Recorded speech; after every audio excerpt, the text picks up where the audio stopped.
మాజీ శాసనసభ్యులు, corporation chairman, ఈ ప్రాంత పద్మశాలి ముద్దుబిడ్డ శ్రీ ఈరవత్రి అనిల్ కుమార్ గారికి హృదయపూర్వక నమస్కారాలు తెలియజేస్తాను.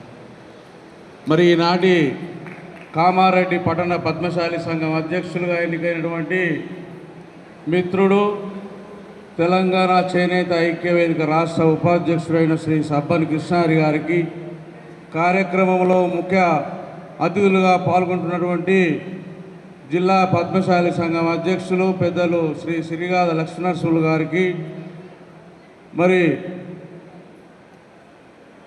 వేదికపై ఆసీనులైనటువంటి పద్మశాలి అతిరథ మహారథులందరికీ, కామారెడ్డి పట్టణ నూతన పాలక మండలి సభ్యులందరికీ, విచ్చేసినటువంటి పద్మశాలి కుల బాంధవులందరికీ కూడా హృదయపూర్వక నమస్కారాలు తెలియజేస్తా ఉన్నాను.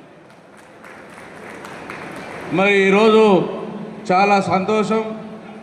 ప్రజాస్వామ్య పద్ధతిలో పట్టణ పద్మశాలి సంఘం ఎన్నికలు నిర్వహించుకొని ఒక సుహృద్భావ వాతావరణంలో ఐక్యమత్యంతో అందరం కూడా కలిసిపోవాలని, పోటీతత్వ ధోరణి ఉండాలని, సేవ చేయడానికి కూడా మేము ముందుంటామని ఒక ఆలోచనతోని, ఒక వినూత్న ప్రయత్నంతో, పెద్దల సహకారంతో ఇక్కడ ఎన్నికలు నిర్వహించుకోవడం చాలా సంతోషించదగ్గ విషయం అని సందర్భంగా మనవి చేస్తూ ఉన్నాను.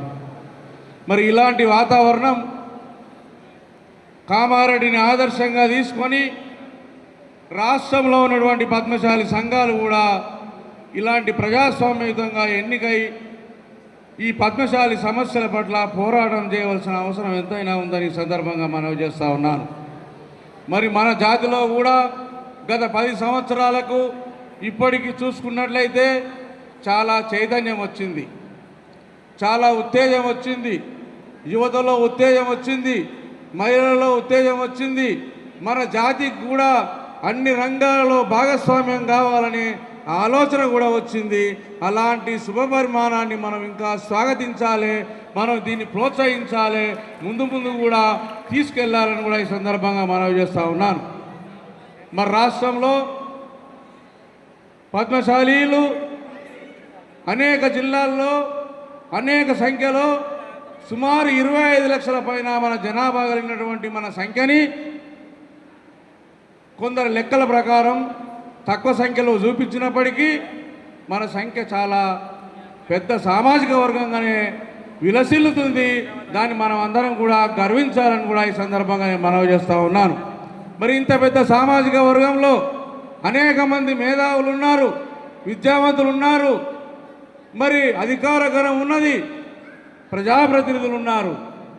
మరి ఇలాంటి జాతిని ఇంకా ముందు తీసుకుపోవాల్సినటువంటి ఆలోచన ఎప్పుడైతే మనలో కలుగుతుందో దీనికి మనం పునరావృతంగా మన జాతిని మొత్తం ఏకీకృతం చేయడానికి మనం అందరం కూడా కలిసికట్టుగా పనిచేయాలని ఈ సందర్భంగా నేను మనవి చేస్తూ ఉన్నాను. మరి రాష్ట్రంలో మన జాతి విషయాలలో వచ్చినప్పుడు అనేక సమస్యలు ఈరోజు మన ముందు ఉన్నాయి. మరి రాష్ట్రంలో ఉన్నటువంటి ప్రభుత్వంలో మరి గత 10 సంవత్సరాల కాలంలో అనేక ఇబ్బందులు పడ్డ తర్వాత మరి కాంగ్రెస్ ప్రభుత్వం వచ్చినాక మరి ఆ ప్రభుత్వంలో మనకు సముచిత స్థానం ప్రథమంగా దక్కింది ఈరవత్రి అనిల్ కుమార్ గారికి అని ఈ సందర్భంగా మనవి చేస్తూ ఉన్నాను.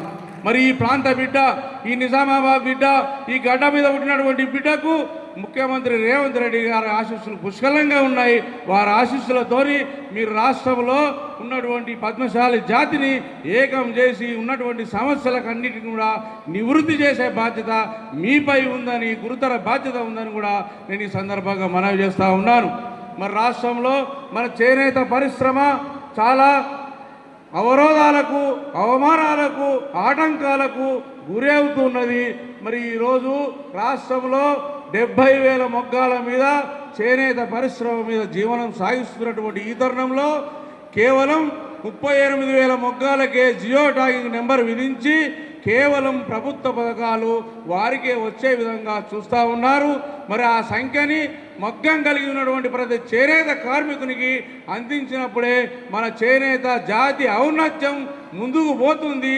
వారికి కూడా సంస్థ పథకాలు అంది వారు కూడా ఆర్థికంగా బలోపేతం కావడానికి అవకాశం ఉంటుంది. కాబట్టి తప్పకుండా చాలా గందరగోళ పరిస్థితి ఉంది. పెన్షన్ల విషయంలో మరి చేనేత కార్మికులకు 50 సంవత్సరాలు నిండిన వారికి ప్రభుత్వం మరి పెన్షన్లు ఇస్తామని మాట చెప్పింది. ముఖ్యమంత్రి గారు కూడా మొన్న లండన్ పోయే ముందు మరి సభలో కూడా నేతన్నలకు గీతన్నలకు అడిగిన వారందరికీ మీరు ఆటంకాలు పెట్టకుండా పెన్షన్లు మంజూరు చేయాలనే విషయాన్ని సర్వాయి బాపన్న వేదిక మీదనే చెప్పాడు. ఆ విషయం మీద కొంత అధికారులు గందరగోళ పరిస్థితిని సృష్టిస్తున్నారు. అనిలన్న ఆ విషయాన్ని మీ దృష్టికి తెస్తా ఉన్నా. మరి నేను నిన్నగాక మొన్న చేనేత కమిషనర్ని హైదరాబాద్లో కలిసిండు. ఆయన కలిసి విన్నవించినప్పుడు ఆయన ఒకే మాట చెప్పిండు. నా ముందే ఆర్డర్లు ఇచ్చిండు జిల్లా ఏడీలకు. చేనేత మగ్గంలో ఉండి చేనేత వృత్తిలో ఉండి 50 సంవత్సరాలు నిండినటువంటి ప్రతి వ్యక్తికి సంఘంలో సభ్యత్వం ఉన్నా లేకున్నా జియో ట్యాగ్ నెంబర్ ఉన్నా లేకున్నా మీరు అందరూ యాక్సెప్ట్ చేయాలని వారికి ఆదేశాలు నా ముందే ఇవ్వడం జరిగింది. మీరు కూడా ఆ విషయాన్ని మీ దృష్టికి కూడా తెస్తా ఉన్నా.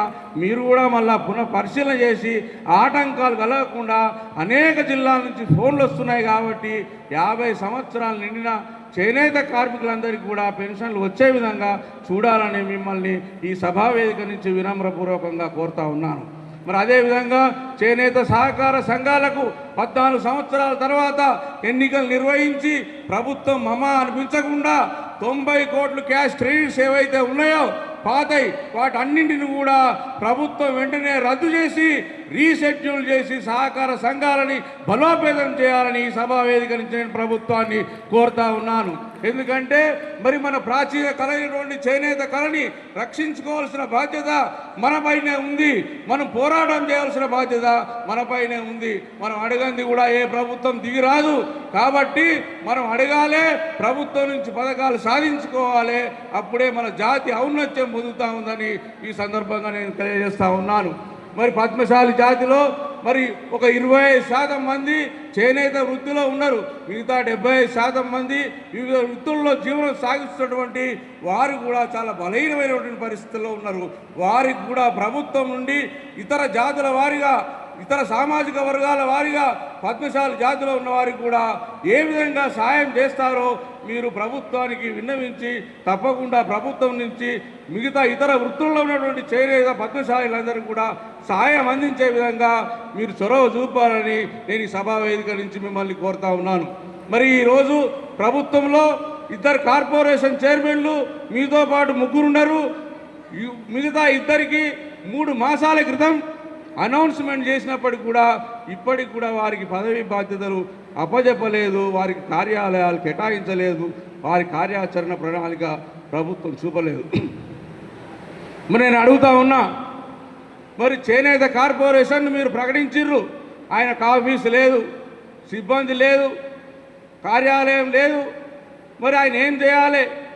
ఆ కార్పొరేషన్కి ఫండ్స్ లేవు, మరి టెస్కోకి ఎన్నికలు లేవు, పాలక మండలి లేదు. మరి చేనేత అభివృద్ధి కార్పొరేషన్ అని ఒకరిని పెట్టారు. మరి పర్యవసానం ఏంది? పద్మశాలి కార్పొరేషన్ ఏర్పాటు చేశారు, అనౌన్స్మెంట్ చేశారు. అనేక పద్మశాలి ఎదురు చూస్తూ ఉన్నారు. ఈరోజు కార్పొరేషన్ ద్వారా మాకు లోన్స్ వస్తాయా, ఇంకేమైనా అభివృద్ధి పథకాలు వస్తాయా అనే విషయాలు చాలా ఆతృతతో మన జాతి ఎదురు చూస్తూ ఉంది. అలాంటి వారికి నాయకులుగా ఉన్నటువంటి మనకు మరి కొంత అవగాహన ఉండాలి. ప్రభుత్వం నుంచి పథకాలు సాధించుకునే విధంగా మనం అందరం కూడా కృషి చేసి మన జాతిని ఇంకా వైభవపేతంగా ముందుకు తీసుకుపోవాలని కోరుకుంటూ ఈ అవకాశం ఇచ్చినందుకు సెలవు తీసుకుంటాను. ధన్యవాదాలు.